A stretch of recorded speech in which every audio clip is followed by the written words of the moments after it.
Ministra os nossos corações, diz: você é um milagre, filha. E tem outra: eu estou aqui cuidando de você.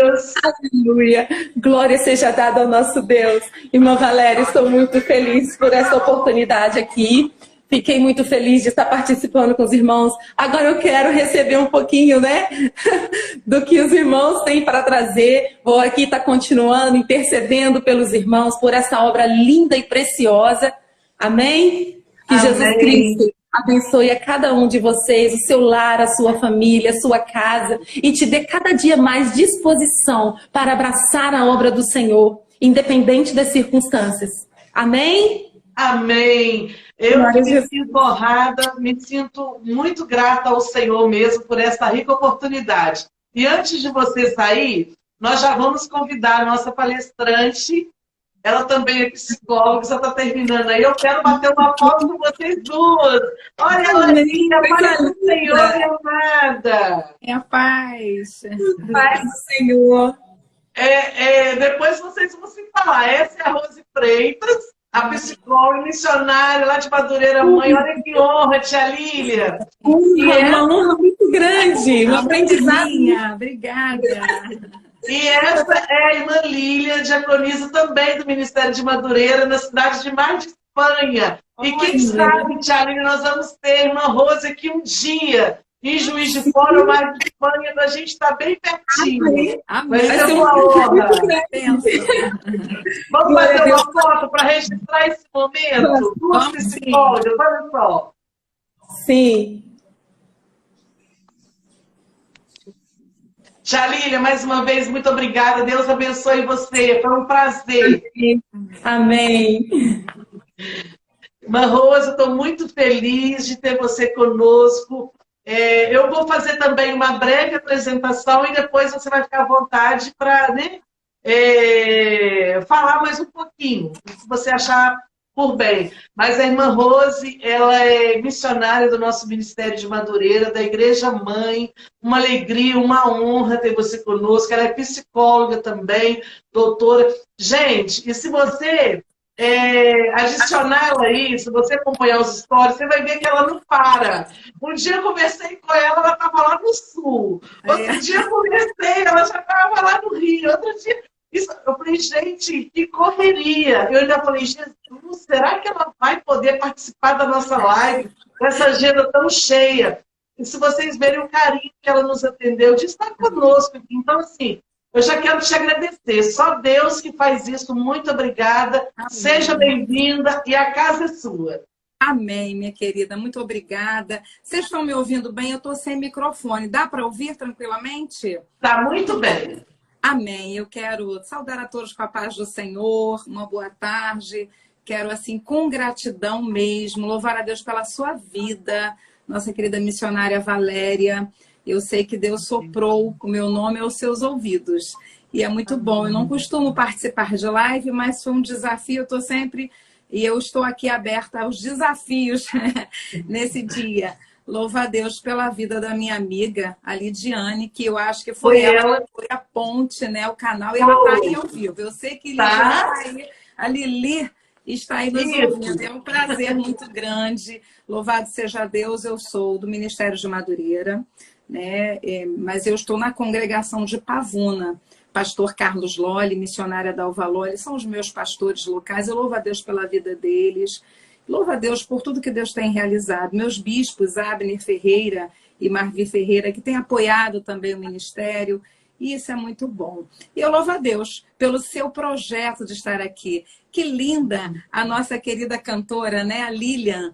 Gente, que linda, ela está fazendo psicologia também. Que bom que a gente está se movimentando, porque nós temos essa questão de sermos assembleianos, a gente tem uma visão muitas vezes só espiritualizada de tudo. Tudo é demônio, a gente demoniza muito as coisas. E não percebe que às vezes atrás de um sofrimento, ali atrás de um mau humor, de uma pessoa difícil, tem uma pessoa sofrendo. E a gente acha que só a oração vai resolver. Deus é Deus do impossível, mas tem situações que é necessário um aconchego, um acolhimento, um abraço, um ouvir, parar para ouvir a pessoa. E isso é importantíssimo. E diante disso, nós vamos falar sobre... Vou até contar o tempo aqui, porque às vezes eu falo demais. Então, fique à vontade. Não, mas vamos tentar segurar esse horário direitinho aí, para a gente não ficar mal. E eu louvo a Deus por isso, porque nós vamos falar a respeito dos momentos difíceis.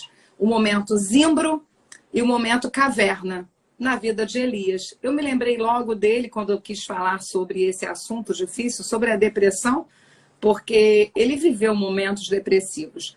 Não que ele fosse uma pessoa que vivesse em depressão, porque existe uma diferença entre você estar com depressão e ser deprimido. Então, ele viveu momentos que geraram nele esse aspecto, essa questão da depressão. Eu vou ler com vocês, convido vocês a abrirem a Bíblia junto comigo. E detalhe, a nossa querida falou que é uma pausa para o café. Então, tá aqui o meu cafezinho. Olha, vamos brindar aqui, olha isso. Maravilhoso. Vamos tomar um golinho de café que faz bem. Eu costumo dizer que café e água combinam muito, sabe? Tem igrejas que já sabem, se me servirem água e café, eu volto. Isso é importante. Isso é muito importante. Nós vamos providenciar aqui em Juiz de Fora, então.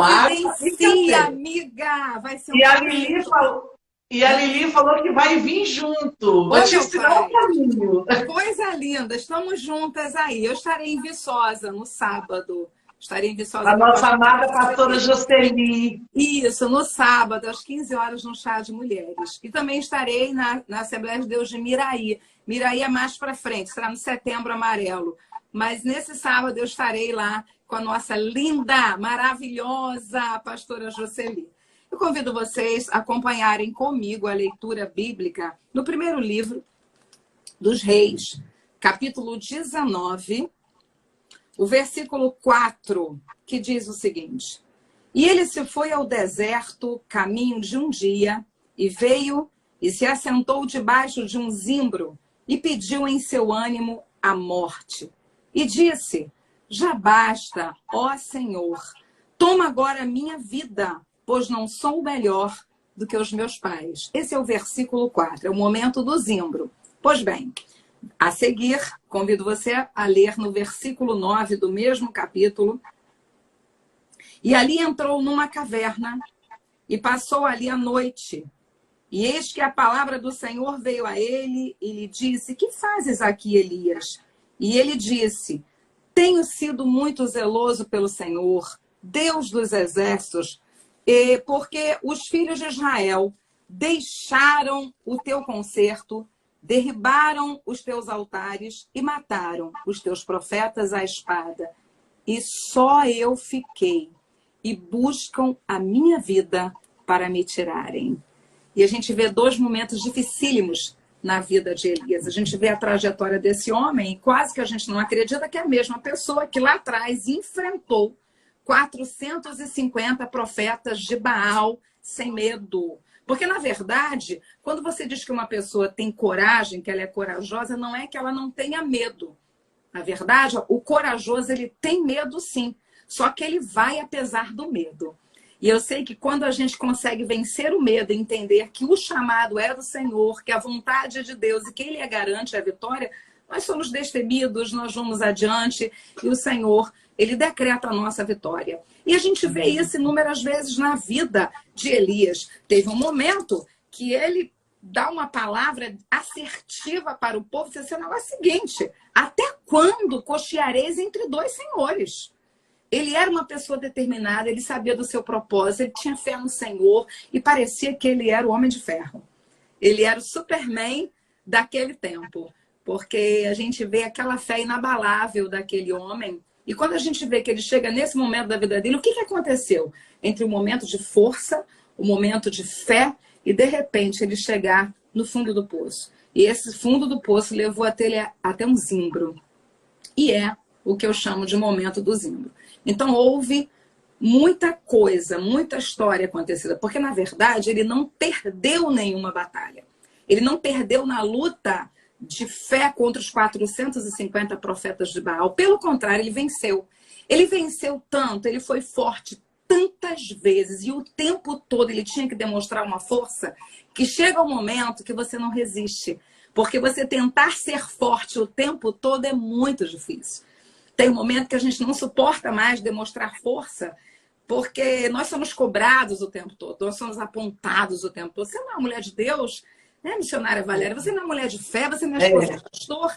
Então as pessoas às vezes não acreditam que a gente tem esse momento de fragilidade, porque nós somos servas de Deus, mas nós estamos dentro de uma carne e de uma pele que é humana. Quando a gente fala que a nova criatura, e nós somos novas criaturas, é um lado espiritual. E é algo espiritual que nasce numa carne e um corpo que é velho. E é uma batalha dia após dia. Nós ainda temos desejos, ainda temos frustrações, ainda temos decepções. E ele ficou forte o tempo todo. Você vê que ele é imbatível nas suas guerras. Até que no momento vê-se a notícia que os seus amigos morreram a fio de espada. Diante de tanta instabilidade, de tanto estresse, de tanto cansaço físico, e que o cansaço físico gera um cansaço emocional, e o cansaço emocional vai mexer com o nosso lado espiritual, e ele se viu ali acuado.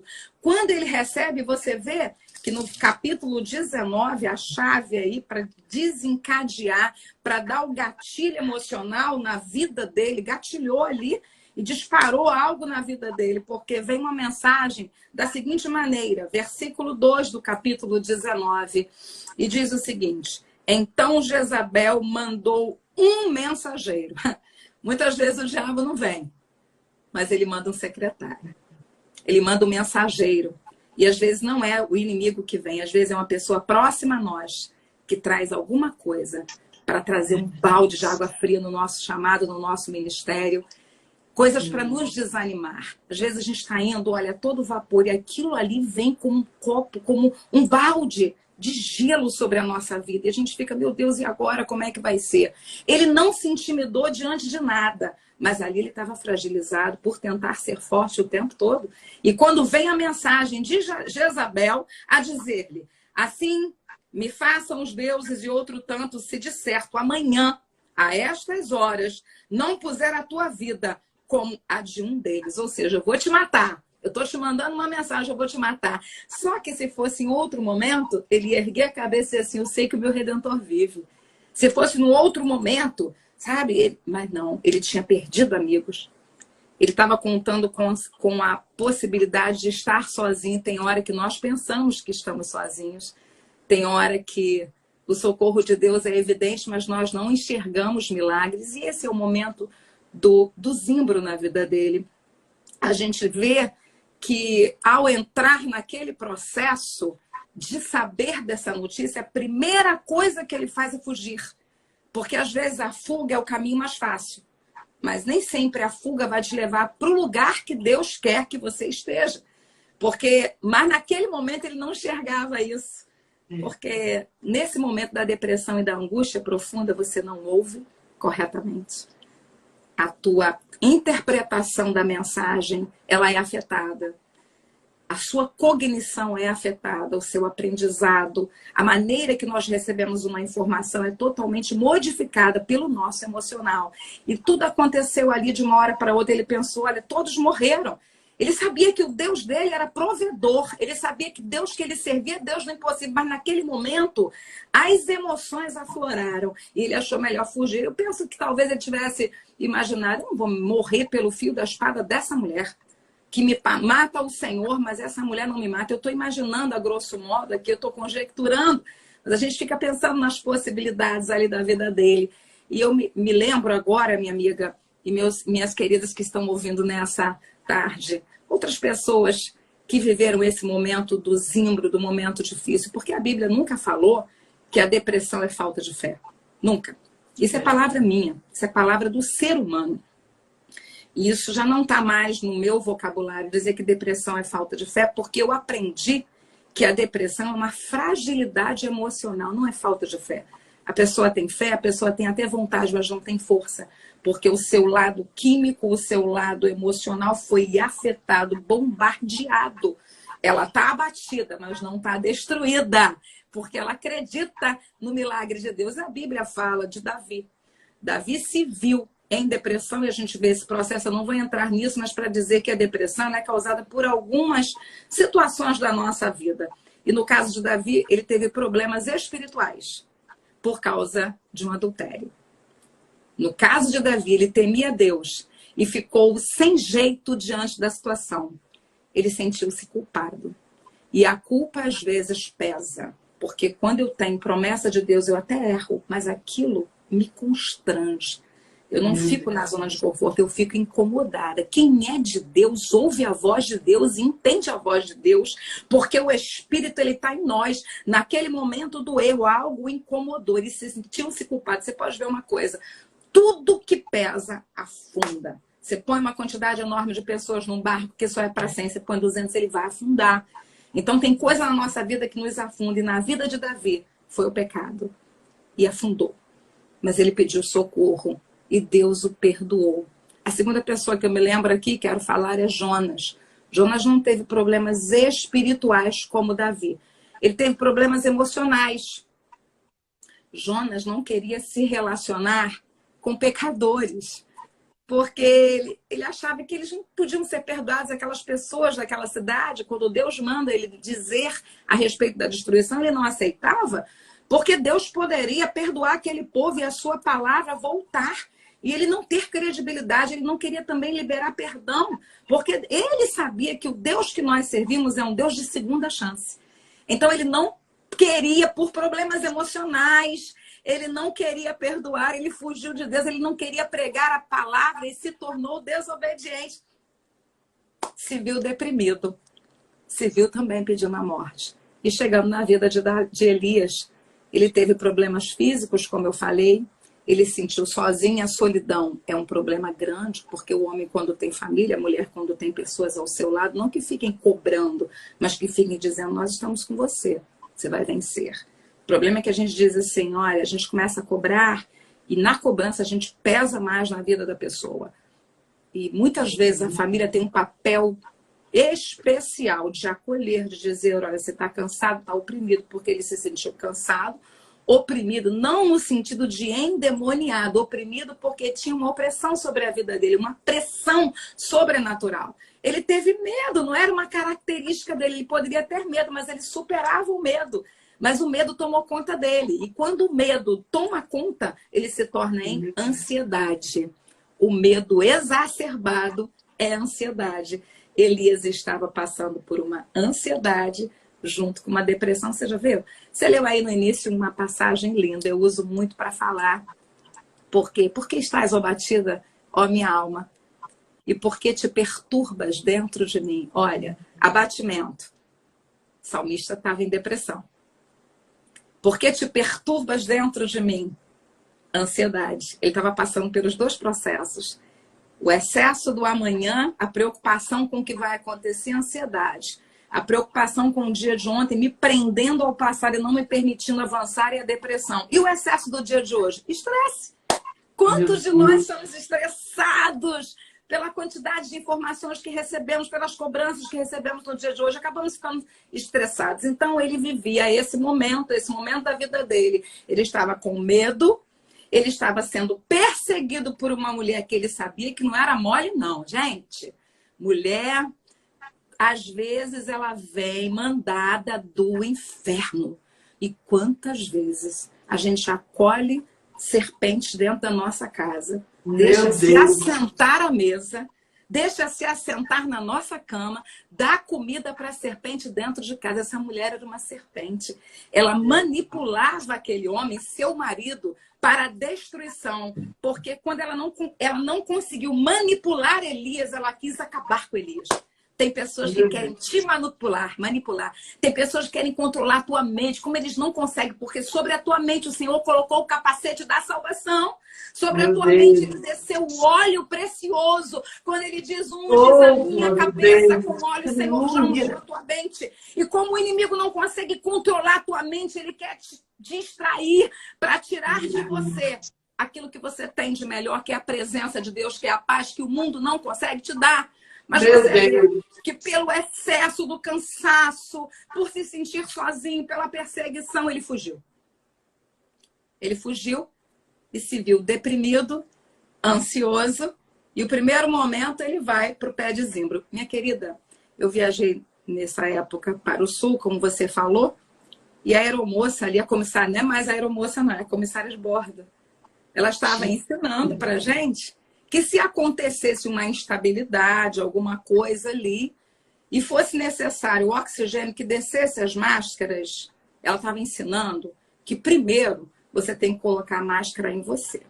E a gente fica pensando que tinha pai com criança do lado, tinha mãe com criança do lado, tinha pessoa com alguém idoso do lado. E no meu coração eu fiquei pensando, meu Deus, eu vou tentar ajudar primeiro a pessoa que está vulnerável. Eu penso assim, né? Eu estou bem fisicamente, emocionalmente, espiritualmente, mas tem alguém que depende de mim, sempre tem alguém do nosso lado que depende da gente.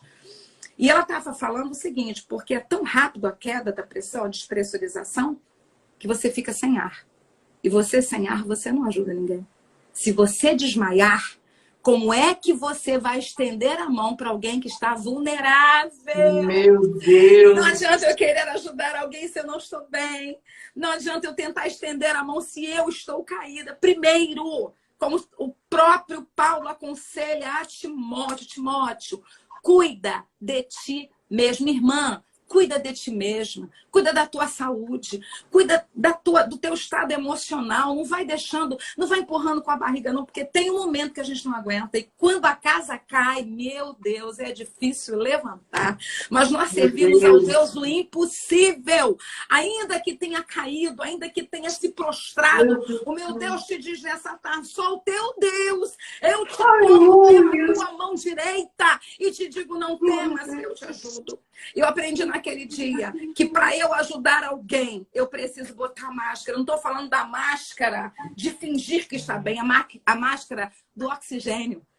Porque eu preciso respirar. A hora que eu coloco o oxigênio e no avião está tendo aquele caos, eu vou estender a mão para quem está aflito, eu vou estender a mão para o idoso, para a criança. Deus quer curar. Deus quer nos curar primeiro.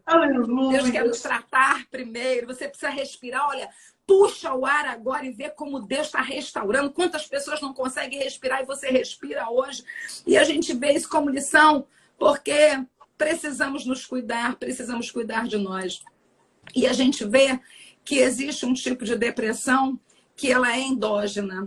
É uma depressão que ela é causada, a gente chama ela de depressão clássica, biológica. Às vezes por questões genéticas, às vezes porque é como fatores internos. Você já viu quando dá um curto-circuito numa casa, dá um curto-circuito, apaga a luz? Exatamente isso. É uma questão química, é bioquímica. Nós temos, assim, neurotransmissores que enviam mensagens, sabe? Que fazem, a gente chama de sinapses. E o cérebro envia esses mensageiros químicos que nós chamamos de neurotransmissores. Eles transmitem estímulos de um neurônio para o outro. Ele vai se comunicando. Aí quando ele se comunica, é como se estivesse acendendo. Porque está se comunicando. O cérebro está funcionando, sabe? E eles atuam sobre as nossas emoções. Mas existem dois mensageiros principais, que é a serotonina e a noradrenalina. E a noradrenalina, falando dela, ela é um neurotransmissor que aumenta a excitação. Quando você fala assim, a pessoa parou, injeta noradrenalina, adrenalina para voltar, para começar de novo. Porque a noradrenalina é um neurotransmissor que ativa a excitação, eleva o ânimo, né? E é super abundante quando eu estou numa fase muito alegre, mas ela é escassa quando eu estou na depressão. Ela não consegue, o meu cérebro não consegue enviar, né, esse mensageiro químico. E a serotonina também. A serotonina é associada ao sono, ao bom humor, à atenção, à aprendizagem, à memória. E como eu não consigo, o cérebro não consegue lançar esse neurotransmissor, não consegue comunicar com os neurônios vão como se tivesse um curto-circuito e se apagam. É uma questão, não foi causada por uma tristeza, por um luto. Nesse caso, essa depressão, ela é endógena, ela é patológica, é uma patologia que a pessoa está vivendo. Quando a gente fala de patologia, a gente está falando de doença. Doença e não demônio. Não adianta a gente querer dizer, isso é demônio. É claro que quando a pessoa está fragilizada, o mundo espiritual viu que existe uma brecha. Pode ser uma microfissura, uma fissura, uma trinca no alicerce. Se tem, ele já fica espreitando, porque ele tenta entrar nessas pequenas brechas. E existe um outro tipo de depressão, que é o caso aqui de Elias, pelo que a gente vê o perfil dele, ela é exógena, é uma depressão reativa, ele estava reagindo a um acontecimento. Ela se produz como reação ou uma resposta a um evento traumático, uma coisa que traumatizou, mexeu com ele, o fez parar ou fez fugir. Então, ela ocorre devido a fatores do ambiente, estresse, circunstâncias adversas, problemas profissionais, desemprego, problemas familiares, perdas, luto, enfermidades. Então, na depressão endógena, o paciente é deprimido. Na depressão exógena, ele está deprimido. Entenderam? Vocês entendem? Você entende, minha querida? A diferença de quem é e de quem está, ele estava deprimido. E eu te pergunto, tem cura para quem é e para quem está? Existe cura, existe tratamento. E vou dizer uma coisa para você. O médico dos médicos está na tua sala, porque eu estou sentindo ele aqui na minha casa. Glória a Deus. O médico dos médicos aqui. E eu sei que ele está aí também, porque não existe nada impossível para Deus. Glória a Deus. Existe dificuldade para mim, para você, impossibilidade para mim, para você, mas para Deus nada é impossível. Então a gente vê que muitas vezes a depressão não é a falta de fé, é a falta do carinho. É a pessoa que está em solidão, é falta de ter alguém que lhe abrace, que lhe ouça. E aí eu vou dizer rapidamente, eu vou tentar correr agora, porque agora a gente vê que Elias entrou na depressão. Ele entra na depressão ali, e debaixo do zimbro nós lemos aqui que ele diz o seguinte: eu quero morrer, eu não quero mais viver. Ele não é capaz de se matar. Ele consegue ali não acabar com a sua própria vida, apesar de, às vezes, no inconsciente, vir aquela mensagem: é melhor morrer do que viver com essa vergonha. É melhor morrer do que viver nessa humilhação.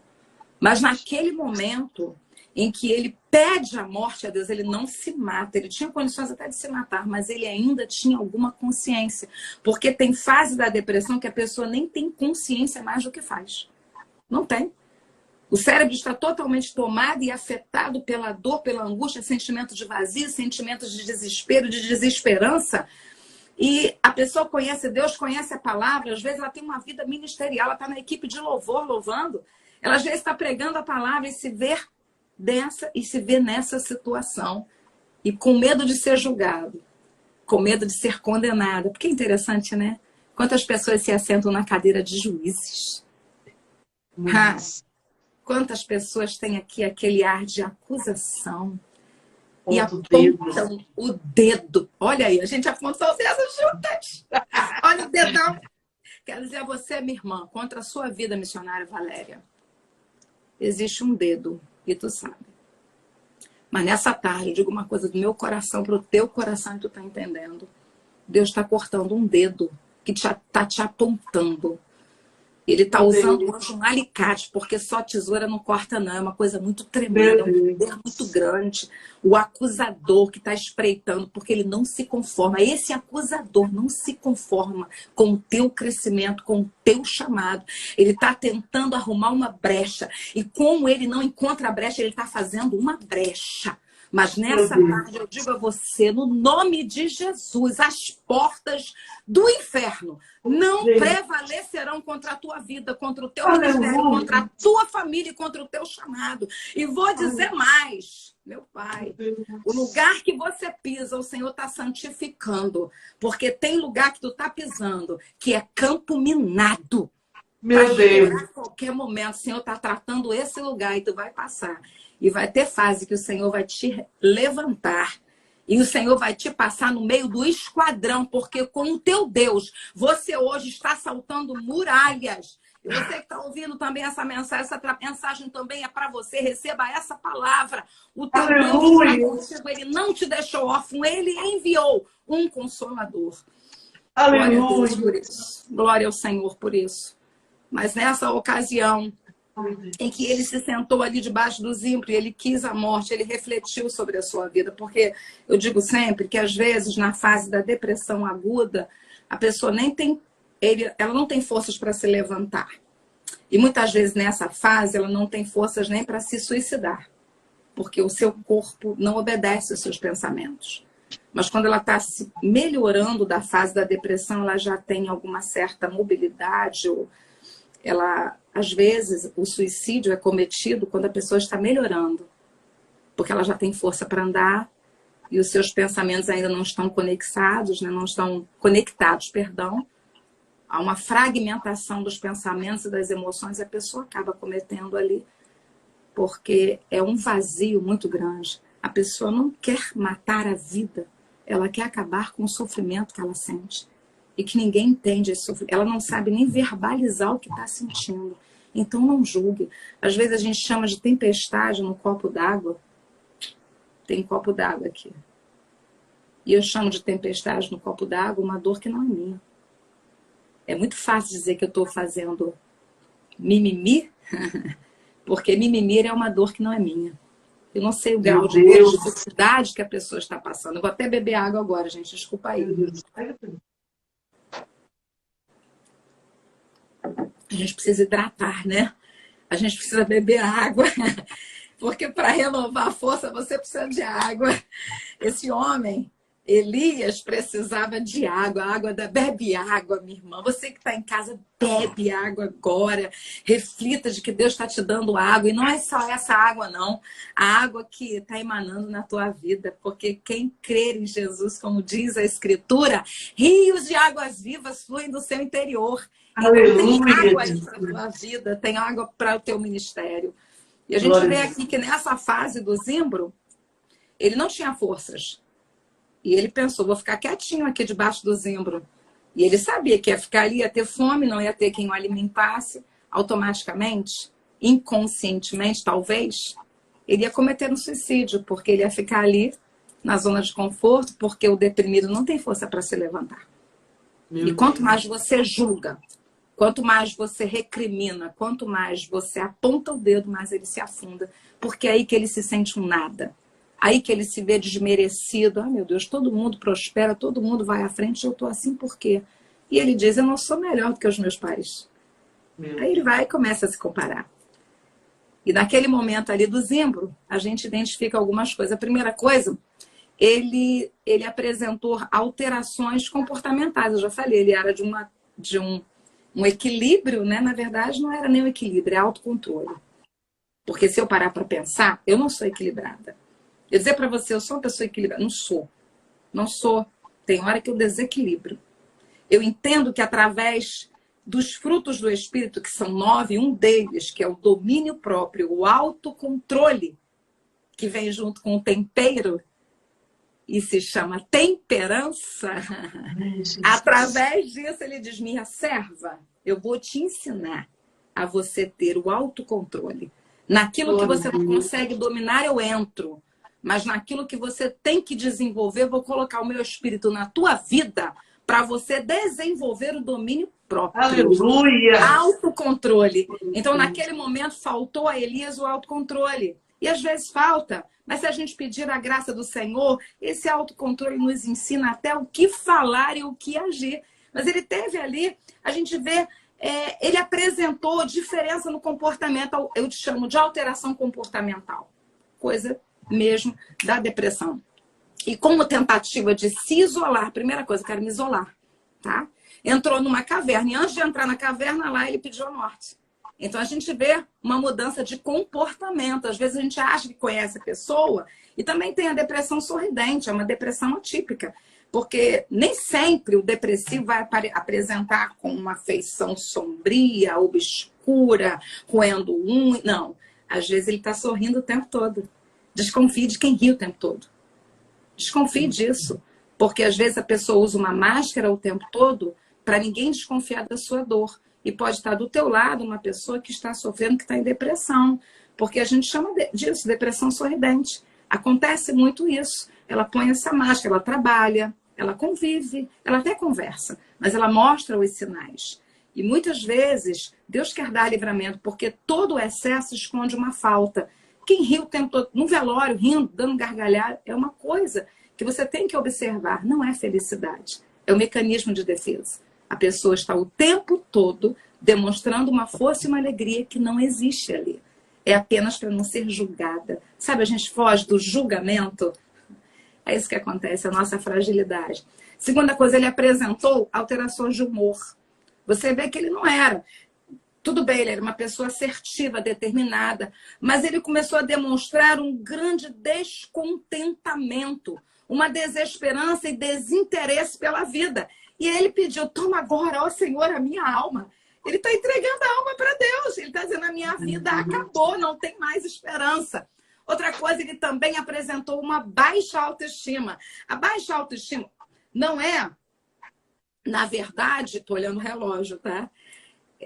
A baixa autoestima não é, na verdade, como eu me vejo como pessoa, o meu nariz, o meu rosto. E aqui eu estou olhando que eu estou com uma ruga aqui. Você vê, menina? A gente começa a se olhar e isso aqui a gente fala, meu Deus, eu não era assim.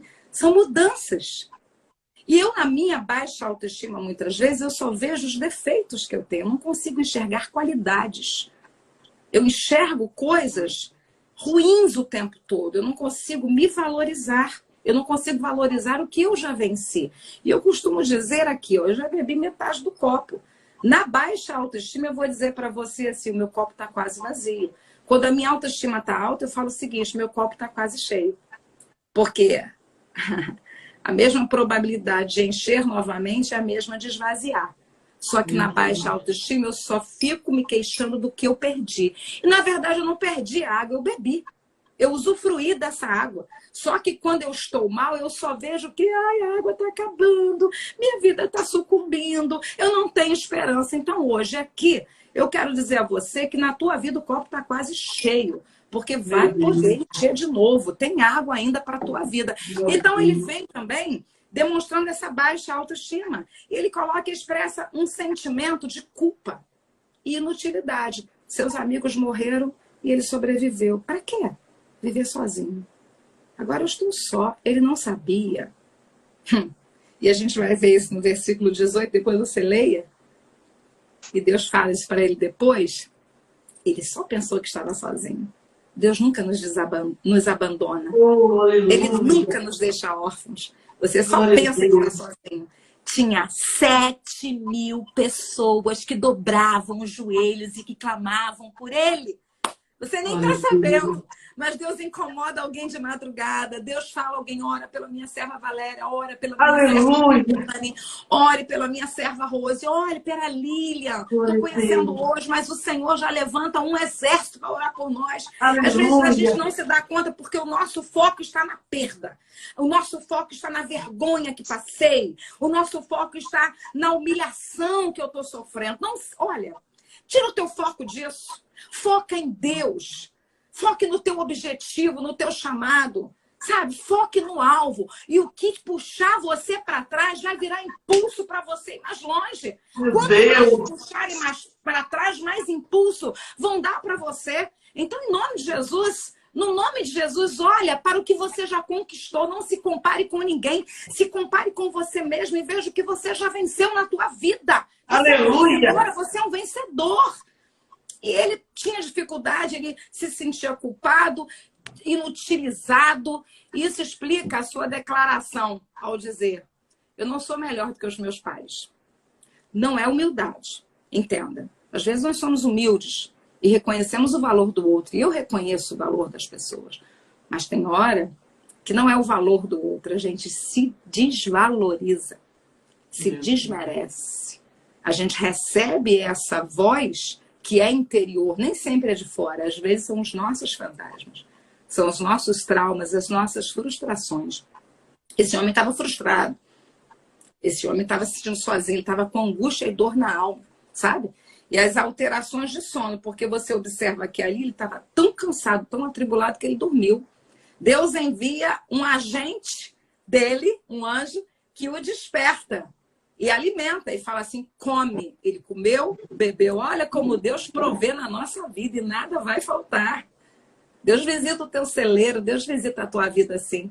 Mas ele volta a dormir, porque ele tinha ali um cansaço físico de muito tempo tentando ser forte. E virou um cansaço emocional. Ele estava ali turbado, e o anjo diz, novamente, olha aí como o anjo te toca de novo, olha, já te alimentei, você já bebeu a água, olha, levanta e come mais um pouco. Tem que ser uma alimentação suficiente, porque grande é a tua caminhada, grande é o teu ministério, grande é a tua chamada e grande é o teu Deus que te chamou. Então, se palavra de vida, beba da água da vida, que é Jesus, para tu caminhar. E ele obedeceu. Ele não sabia por quê, sabe? Mas ele estava inquieto. E essa inquietação demonstra ali a ansiedade. O que ia acontecer? Gente, o homem caminhou 40 dias. Ó, fugindo. Ele não tinha nem... Eu tenho que fugir desse ambiente. Às vezes a gente muda de cidade. A gente muda de igreja. Muda de marido. Ah, meu pai, muda de casa. E o problema continua. Não adiantava fugir. Ele tinha que enfrentar os seus traumas e os seus fantasmas. Tem momento que Deus te convida. Olha, fica na terra da tua humilhação, porque vai ser na terra da tua humilhação que eu vou te dar dupla honra. E tem dupla honra para quem é fiel. Naquele momento que Elias estava com certos pensamentos que se repetiam incessantemente. Sabe aquela coisa fragmentada que se repete e vai se repetindo? É isso, a ansiedade faz isso. Viver na ansiedade é como se você estivesse numa cadeira de balanço, você se balança o tempo todo, mas você não sai do lugar. Você não progride, você não cresce, porque a ansiedade te oprime, te prende. Elias também viveu um tipo de solidão. São características. Ele considerava que estava sozinho. Então veja as dificuldades na vida do homem que era o Superman. Então não existe super-herói humano. Mas o super-herói Jesus está na casa. O super-herói Jesus, ele tem nas mãos a chave da morte, do inferno. E ele tem palavras de vida. Deus tem vida para nós. E a gente vê que Deus fala para ele, olha, come, porque você vai caminhar. E ele caminhou 40 dias e 40 noites. Eu estou imaginando ele passando por aqueles lugares e pensando, meu Deus, para onde eu estou vendo? O que eu vou fazer da minha vida? E ele chegou naquele monte. E a primeira coisa que ele faz, saiu do zimbro, entrou na caverna. Saiu de uma situação e entrou noutra. Agora eu vou ficar nessa caverna aqui escondido, porque eu não quero passar pelo que eu passei de novo. E ele vai até o monte. Tem hora que Deus nos leva até o monte. Ele até te permite entrar no casulo. Ele entrou no casulo para que houvesse transformação na sua vida. E você veja que quando ele entra ali, Deus o visita. Ele passa uma noite. E aqui nós lemos que Deus lhe pergunta, que fazes aqui, Elias? Deus não sabia o que ele estava fazendo, não estava fugindo. Mas ele precisava desabafar. Tem hora que a gente não tem com quem contar. Porque todo melhor amigo tem um melhor amigo. Às vezes a gente conta a nossa vida para alguém e a nossa vida fica com um livro aberto por aí. Então Deus levanta verdadeiros amigos. No caso de Elias foi o próprio Deus, mas no nosso caso tem intercessores nessa terra. Tem homens e mulheres de Deus. A gente só precisa entender que tem pessoas que são levantadas para levantar outras pessoas. Talvez Deus esteja te levantando nessa tarde para você levantar outras pessoas também. É necessário isso. E a Bíblia diz que ele descansou, ele se alimentou e viajou mais 40 dias, ok? Primeiro passo para a cura. Se alimente. Não se maltrate, porque às vezes a gente se maltrata, deixa de tomar o remédio, deixa de se cuidar, sabe? Não quero mais viver, não estou enfiando uma faca no pescoço, nem me joguei embaixo do trem, mas eu deixo de tomar meu remédio, eu deixo de me alimentar daquilo que vai me trazer nutrientes, eu deixo de me hidratar. E ele comeu, bebeu e descansou. Noite de sono é necessária, mas quando a gente está com ansiedade, a gente não dorme. A gente até dorme, mas acorda mais cansado do que quando foi dormir, porque a nossa mente não para de funcionar, a mente está acelerada. E na depressão vem um sono profundo. Na ansiedade, a pessoa oscila entre as duas fases. E Elias estava vivendo isso. Ele tinha as alterações de sono dele, um cansaço enorme que ele estava sentindo. Mas eu tenho uma palavra que o Senhor, através do próprio salmista, disse: olha, em paz me deitarei e dormirei, porque só tu, Senhor, me fazes habitar em segurança. Aleluia. A noite de sono vai acontecer. Nós vamos dormir em paz e acordar em paz, porque o Senhor está nos sustentando. Primeiro passo para a cura: descanso. Descansou, se alimentou, bebeu água e ele viajou com a força daquela comida. Deus tem alimento certo para as nossas vidas. A outra coisa, o segundo passo, é o desabafo. Porque Deus faz aquela perguntinha básica apenas para ele se expressar. Eu sabia, mas aquele homem não tinha com quem conversar. Ele estava numa caverna, mas ele procurou o psicólogo dos psicólogos. O próprio Deus estava ali. Ele marcou hora, entrou na caverna, no consultório de Deus, na caverna, no casulo. Deus te ouve aonde você está. Elias, conte-me. Como se Deus tivesse... Elias, meu amigo, conte-me o que aconteceu com você. Pode falar. Sou todo ouvidos. Aí ele começa a desabafar. Olha, eu fiquei sozinho, mataram meus amigos, aquela mulher, papapá. E quando você desabafa, sai um peso de você. E Deus não falou assim: mas você não é um homem de fé? Deus não recriminou, Deus ouviu, acolheu. E por que nós agimos assim como julgadores? Colocamos-nos no lugar de Deus como juízes e condenamos a pessoa. E o próprio Deus não fez isso, ouviu, acolheu. Então eu digo a você nessa tarde: faça como ele. Meu Deus. Conte para Deus. Conte para um amigo leal, porque Deus levanta verdadeiros amigos. Que esse amigo seja instrumento de Deus, e Deus vai te mostrar e vai te revelar quem é esse amigo, quem é essa amiga. E se houver necessidade, procure sim um profissional, porque o psiquiatra não é médico de doido, de maluco. Ele trata das nossas emoções. Deus deu sabedoria ao psiquiatra. E o psicólogo, nós não medicamos. Nós não assinamos uma receita. Nós acolhemos, nós tentamos fazer com que a pessoa, ela própria, busque o seu caminho e se encontre, porque muitas vezes ela está perdida dentro de si mesma. Então, muitas vezes, faz-se necessária a ajuda de um psiquiatra que vai dar um medicamento, uma fluoxetina, alguma coisa para estabilizar aquele momento de choque, para tirar a pessoa daquele abismo. Deus e um profissional, e o psicólogo vai dar o suporte. Não quer dizer que ela vai passar uma vida inteira tomando remédio. Eu não estou falando isso. Eu estou falando que vai ser o primeiro passo. E faz-se necessário, muitas vezes, uma ajuda profissional junto com algo espiritual, aconselhamento pastoral, os amigos, a família, tudo isso é muito importante. E a terceira coisa que eu vejo aqui na vida de Elias, eu já finalizo, Elias teve uma nova consciência de Deus. Perceba que a natureza se manifestou de diversas formas ali. Olha, você vê que veio um forte vento e quebrou as pedras. Veio um terremoto, deslocou os montes e o fogo foi devastador. São exatamente manifestações de Deus. Deus se manifesta, Ele fala comigo e contigo de diversas maneiras. Você só precisa entender o que Deus está falando. Deus estava se manifestando ali. A manifestação, mas Deus não estava em nenhuma dessas situações. Tem situação que Deus permite somente para te chamar a atenção, para te despertar, para te acordar, para te trazer para a realidade.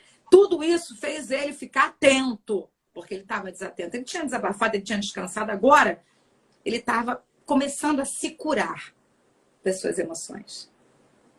E Deus não estava em nenhum desses.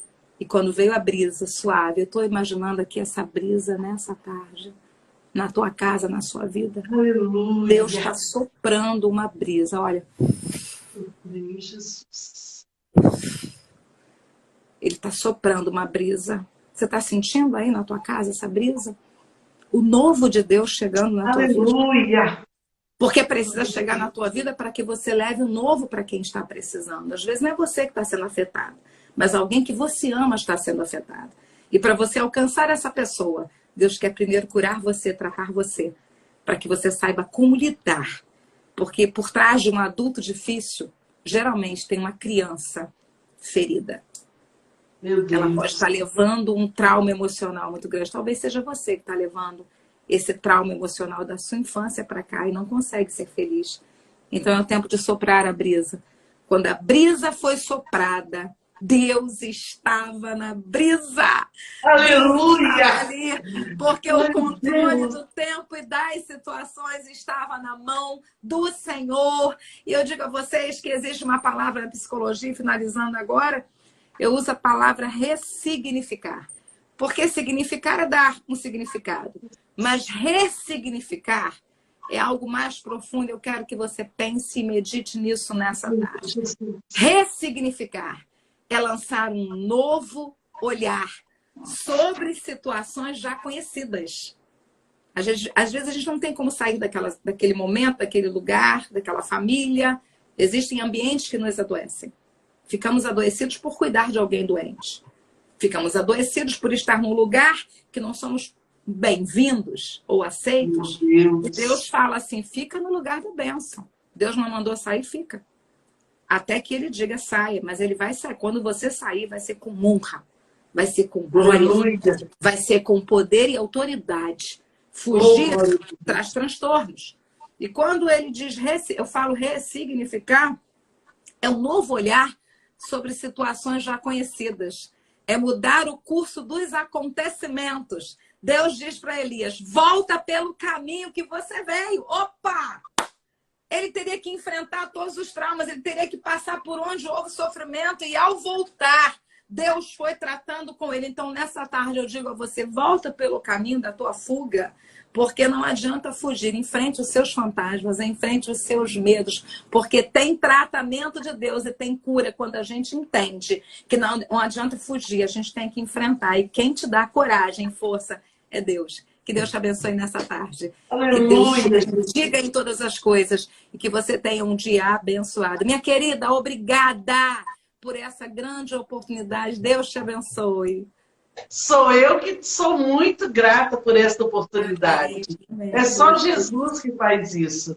Né? Amém. Como nós dissemos, da sua agenda apertada e você conseguir encaixar a gente aí, a nossa live. Glória a Deus.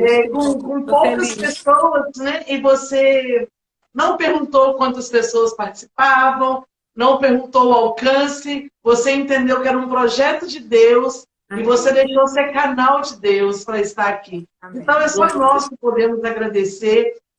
Vários comentários aí falando que foram alimentados. Eu tenho certeza que foi uma tarde de cura, uma tarde de renovo, uma tarde de bênção. E nós vamos colher testemunhos.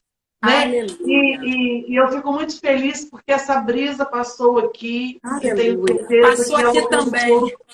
Amém. E eu tenho certeza que quem permitiu, quem abriu o coração, essa brisa entrou e falou, e foram muitas pessoas, e eu só tenho a agradecer. Eu quero agora bater uma foto, né, para registrar. Ajeitar o cabelinho, peraí. Ressignificar. E eu quero agradecer, e eu quero fazer um convite aos seus seguidores, se quiser seguir essa página, toda quarta-feira, às 3 horas. E a gente tentou fazer pelo YouTube hoje, a gente não conseguiu ainda, mas eu vou salvar essa live. Então, quem está aqui, porque, por exemplo, a minha mãe não tem Instagram, mas eu posso salvar no YouTube chegando na casa dela ou para ela assistir. Então, tem muitas pessoas, muitas irmãs que me pediram para jogar no YouTube justamente por isso. Então, depois a gente vai estar enviando essa live também para o YouTube, para que mais pessoas sejam alcançadas. Amém. Então vamos bater a foto, Eduardo? Ajeitar o cabelinho. Peraí, cabelinho não tá bonito hoje não, gente. Não fiz escova, olha aqui. Vamos ajeitar. Ressignificar. Ficou mais bonitinho. Vamos lá. Linda. Ah, não, então peraí. Vamos lá, Eduarda. Vai, faz a mesma coisa. Olha aqui, ó.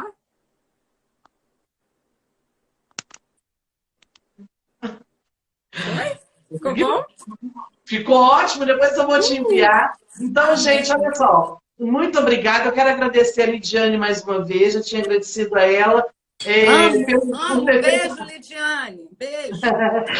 E eu gostaria muito de estar lá na pastora Jusceli, que é outra também abençoadíssima. Você vai amar estar lá em Viçosa. Amém. Também na Lucimar em Miraí, também outra bênção. Sim, você vai gostar muito. E Juiz de Fora te aguarda. Nós vamos ver direitinho a possibilidade. Imagina que alegria que vai ser ter você aqui conosco, num chá de mulheres. O Senhor vai providenciar. Então, eu quero só agradecer, foi uma honra muito grande, tá bom? Eu não tenho dinheiro que pague, mas o que eu quero te dizer é o seguinte, que Jesus não fica devendo nada a ninguém, e Ele está te dando também um presente nesta tarde. Você trouxe tanto para nós, e com certeza, a Adriana está dizendo aí, ó, gratidão, e o Papai do Céu realmente está recompensando com uma bênção que só Ele pode dar. Um beijo grande. Nós tivemos aqui, ó, a missionária Cláudia, de Volta Redonda, não sei se você conhece também, é outra queridíssima nossa. Ainda não conheço, mas vou conhecer. É outra abençoadíssima, várias pessoas que estão conosco aqui. Pastora Rose também do Rio. Nós fizemos o convite para ela estar conosco também, vai estar pregando aqui conosco, que é dia desse, vai ser bênção. E a todos vocês que participaram conosco, eu só tenho a agradecer, um beijo grande. Foi um prazer, viu, missionária, conhecê-la. Prazer foi meu. Deus te abençoe. Conte comigo, tá bom? Deus te abençoe. Amém. Deus abençoe. Meus queridos, então eu quero agradecer.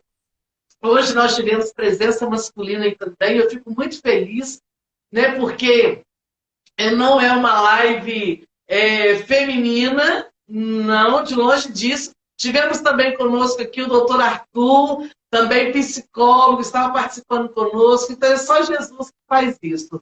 Glória a Deus. Realmente, é bênção. E ontem, essa palavra de hoje, ontem também o pastor Adaí estava falando sobre isso. Olha como é que Jesus é lindo. E ele vai fixando a palavra dele no nosso coração. Ontem também o pastor Adaí pregou sobre isso a nossa congregação. Realmente, pastora Rose, me dá a resposta depois para a gente estar agendando, tá bom? Vai ser um prazer, uma honra ter a senhora conosco, e no dia que a senhora vier trazer a palavra, a Lili já está aí convidada para estar louvando conosco no mesmo dia. Meus queridos, então, olha, um beijo grande, tenho certeza que Deus falou no nosso coração. Um beijo grande para todos vocês. Fiquem na paz do Senhor. Vamos fazer uma rápida oração para a gente terminar. Eterno e bendito Deus, te louvamos e te agradecemos por esta tarde tão especial. Muito obrigado, porque a tua brisa passou aqui, Senhor, nos nossos lares, nos nossos corações, e fomos abençoados pelo Senhor. E se permitir o Senhor, quarta-feira que vem estaremos aqui para te louvar, para engrandecer o teu nome, para bendizer o Senhor, porque o Senhor é bom. Amém. A paz do Senhor, meus queridos. Um beijo grande. Olha, manda aí vai compartilhando, vai ficar salva essa live, vai compartilhando para que mais pessoas sejam abençoadas e tocadas pelo Senhor. E também no YouTube, Missionária Valéria Dias, entra lá. E você também vai poder se alimentar de conteúdos que estamos postando lá. Um beijo grande, um beijo no seu coração. A paz do Senhor!